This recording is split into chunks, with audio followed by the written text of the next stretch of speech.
दोस्तों, PS class में आपका स्वागत है। आज अपन राजस्थान जीके और विज्ञान के क्वेश्चन के फिर से हाजिर हो गए हैं। अगर आपने पहले वाले वीडियोस नहीं देखे हैं तो वो भी जाके जरूर देखना।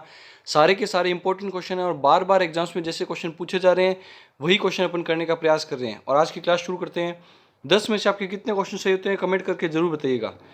आय की दृष्टि से सबसे बड़ा पशु मेला कौन सा है? वेरी वेरी इंपॉर्टेंट लगा लीजिए, बहुत बार आ चुका है ये क्वेश्चन। आय की दृष्टि से सबसे बड़ा पशु मेला कौन सा है? बलदेव पशु मेला, रामदेव पशु मेला, वीर तेजाजी पशु मेला या गोगामेडी पशु मेला। तो इसका सही आंसर होगा वीर तेजाजी पशु मेला आय की दृष्टि से सबसे बड़ा पशु मेला है। अब एक्स्ट्रा फैक्ट देखते हैं, वीर तेजाजी पशु मेला भरता कहाँ है? तो ये आपको ध्यान में होना चाहिए। वीर तेजाजी पशु मेला भरता है पर्वतसर नागौर में। पर्वतसर, अब इसे ही पर्वतसर को नया जिला बनाने की कोशिश की जा रही है, तो पर्वतसर नागौर में यह मेला भरता है। उसके अलावा यह मेला कब भरता है तो यह भी आपको ध्यान में होना चाहिए। भाद्र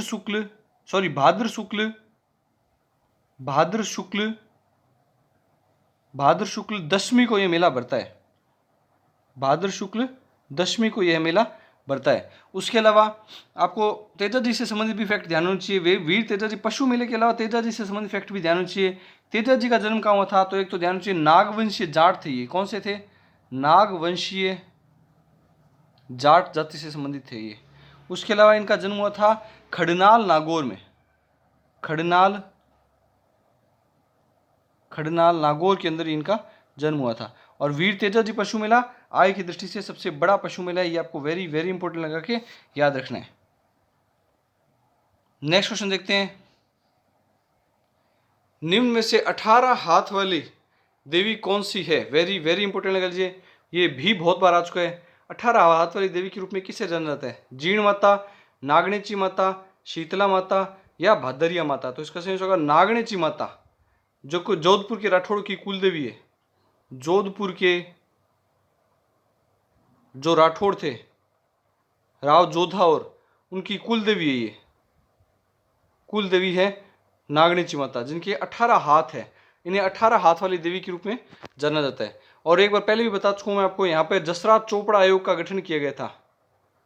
जसराज चोपड़ा आयोग का गठन किया गया था क्योंकि 2008 के अंदर नवरात्रा के समय यहाँ पे भगदड़ मच गई थी, तो उसके लिए जसराज चोपड़ा आयोग का गठन किया गया था। और 18 हाथ वाली देवी के रूप में जानते हैं नागणेची माता, जो कि जोधपुर के राठौड़ की कुल देवी के रूप में भी जाने जाते हैं। नेक्स्ट क्वेश्चन देखते हैं। 4 हाथों वाले देवता के रूप में जाना जाता है, स्टार लगा लीजिए, बहुत बार आ चुका है ये क्वेश्चन भी और बार बार रिपीट होता है ये क्वेश्चन भी। 4 हाथों वाले देवता के रूप में किसे जाना जाता है? देवनारायण जी, हड़बू जी, कल्लाजी राठौड़ या रामदेव जी। तो इसका सही होगा वीर कल्लाजी राठौड़ को। वीर कल्लाजी राठौड़ को 4 हाथों वाले देवता के रूप में जाना जाता है, क्योंकि इन्होंने जो चित्तौड़ का तीसरा साका था, चित्तौड़ के तीसरे साके के समय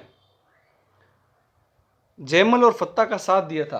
तीसरा साका किसके बीच में हुआ था? अकबर और उदय सिंह के बीच में हुआ था। उदय सिंह अपनी मतलब सेना के सेनापतियों को जिम्मेदारी सौंप करके खुद जंगलों में चले जाते हैं उस समय, और उस वजह से जयमल और फत्ता सेनापति होते हैं उनको सौंपा गया था। और जयमल और फत्ता को लड़ने में मदद किसने की थी? कल्लाजी राठौड़ ने।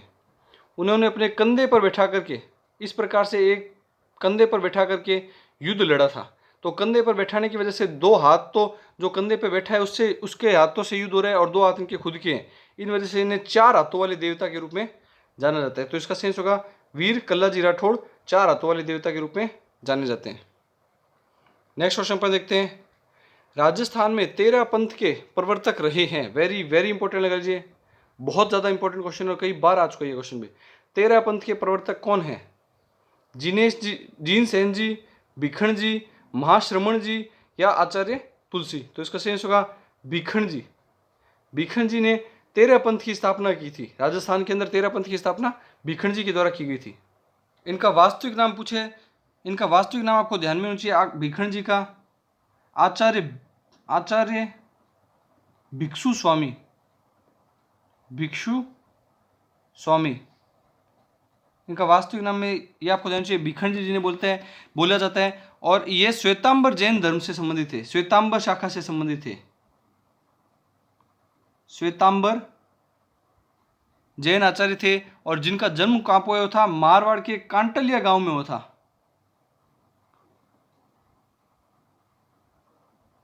और साथ साथ में इन्होंने 13 पंथ साधुओं की समसामयिकी करने के लिए श्रावकों के साथ में 1760 के अंदर श्वेतांबर के 13 पंथ संप्रदाय की स्थापना की थी। कब की थी? 1760 के अंदर की थी। श्रावकों के साथ में मिलकर के 1760 में इन्होंने 13 पंथ की स्थापना की थी। नेक्स्ट क्वेश्चन में देखते हैं, दाऊदी बोहरा समाज का प्रमुख उपासना स्थल है। ये भी वेरी वेरी इंपॉर्टेंट लगा लीजिए, बहुत बार आज को ये क्वेश्चन भी। सिमलवाड़ा, गागरोन, सागवाड़ा या गलियाकोट। तो इसका सेंस होगा दाऊदी बोहरा समाज का गलियाकोट डूंगरपुर। दाऊदी बोहरा समाज का समुदाय का प्रमुख उपासना स्थल है ये गलियाकोट डूंगरपुर। और यहाँ पर सैयद फखरुद्दीन की मजार स्थित है, ये भी आपको ध्यान होना चाहिए। सैयद फखरुद्दीन की मजार स्थित है यहाँ पे। और गलियाकोट डूंगरपुर में इनका उपासना स्थल, प्रमुख रूप से उपासना स्थल यहीं पर है। अब अपन नेक्स्ट क्वेश्चन साइंस के क्वेश्चन करेंगे। शैवालों का अध्ययन कहलाता है एल्गोलॉजी, फाइकोलॉजी, वायरोलॉजी या माइकोलॉजी। तो इसका सेंस होगा शैवालों का अध्ययन कहलाता है फाइकोलॉजी। शैवालों का अध्ययन क्या कहलाता है? फाइकोलॉजी। वायरोलॉजी वायरस का अध्ययन, माइकोलॉजी कवकों का अध्ययन। ये भी आपको सब ध्यान में होना चाहिए। फाइकोलॉजी शैवालों का अध्ययन। शैवाल क्या होती है? जो पानी के आसपास में हरे रंग की काई जम जाती है उसे नील हरित शैवाल, ब्लू ग्रीन एल्गी, नील हरित शैवाल कहा जाता है। नील हरित शैवाल। अब आप समझ गए होंगे शैवाल का मतलब क्या है। जो हरे रंग की जो काई जम जाती है समुद्रों वगैरह में किलोमीटरों में जमी होती है, जो कि इसका अध्ययन क्या कहलाता है? फाइकोलॉजी कहलाता है। नेक्स्ट क्वेश्चन पर देखते हैं, पेनिसिलिन की खोज किसने की? Alexander Fleming, Robert Koch, Waksman या वॉटसन। तो इसका सेंस होगा अलेक्जेंडर फ्लेमिंग के द्वारा पेनिसिलिन की खोज की। पेनिसिलिन प्रतिजैविक है, एंटीबायोटिक के रूप में यूज किया जाता है और यह कवक था। पेनिसिलिन खुद क्या था? कवक से इसकी खोज की गई थी। नेक्स्ट क्वेश्चन पर देखते हैं, डिजीज ऑफ सेल कहलाता है, वेरी वेरी इंपॉर्टेंट लगा लीजिएगा, कोशिकाओं का रोग। डिजीज ऑफ सेल क्या कहलाता है? एड्स, हेपेटाइटिस, कैंसर या रेबीज। इसका सेंस होगा कैंसर रोग है जो कि डिजीज ऑफ सेल कहलाता है। क्यों? क्योंकि कैंसर रोग में अनियंत्रित रूप से कोशिकाओं में वृद्धि होती है और जिससे कि एक गांठ या अबूर्द बन जाता है, जिसे कैंसर का नाम दिया जाता है। इसी वजह से इसे डिजीज ऑफ सेल कहा जाता है। नेक्स्ट क्वेश्चन पर देखेंगे, रॉयल बीमारी किस रोग को कहा जाता है? वेरी वेरी इंपॉर्टेंट लगा लीजिए, ये भी बहुत बार आ चुका है क्वेश्चन।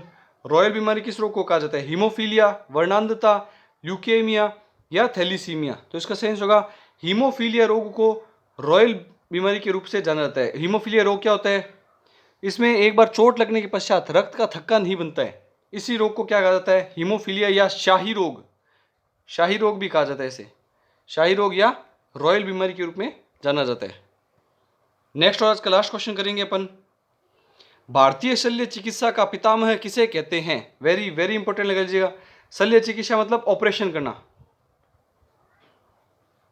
ऑपरेशन करना। ऑपरेशन का सिस्टम भारत के चिकित्सा शास्त्र का पितामह किसे कहा जाता है? चरक को, सुश्रुत को, धन्वंतरी को या हिप्पोक्रेट्स को। तो इसका सेंस होगा चरक। चरक को भारतीय शल्य चिकित्सा का पितामह कहा जाता है। वेरी वेरी इंपॉर्टेंट है ये क्वेश्चन भी और बहुत बार आ चुका है ये क्वेश्चन भी।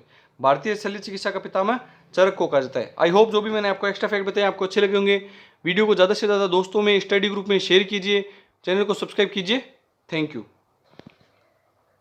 इसका आंसर भारतीय शल्य चिकित्सा का पितामह किसे कहा जाता है? तो आपको ये ध्यान में रखना है कि सुश्रुत को कहा जाता है, चरक नहीं है। इसका सेंस होगा सुश्रुत को भारतीय शल्य चिकित्सा का पितामह कहा जाता है। ये भी वेरी वेरी इंपॉर्टेंट है, आपको अच्छे से ध्यान में रखना है। चैनल को लाइक, शेयर और सब्सक्राइब कीजिए। Thank you.